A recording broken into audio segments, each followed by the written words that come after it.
हालत बहुत ही खराब हो जाए कथा भी कही पारुनी कौन करवा पूरा ज्वर सांगा जिते देह खराब हेले कौन हम निज काम तो निजको ही करने को पड़ो ना। तो मुझे उठिकी सका ब्रश करके डायरेक्ट लंच पे भात बसी देती और आलू को काटिकी एमती भी पकई देती। ओआरएस भी मोर देखो अलग अलग फ्लेवर अच्छी तापर बटल रे खेली देकी आ गोटे लेमन मजा बिस्कुट को भी खाईदेली।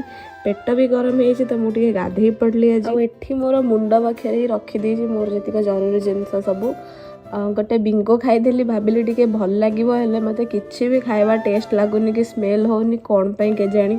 तापर मु भात आलू को चकटिकी एमती खाईदेली इजी वे आउ गोटे काढ़ा बन देती से हनी पकईकी पी देती। तापर टिके पकईकी गरम पानी स्टीम नहीं गली ज्वर थंडा कथा तो जानी हेले मु निजे एठी स्टीम होगी चुपचाप सोई पड़ली उठिके टिके फ्रूट सलाड खाईदेली।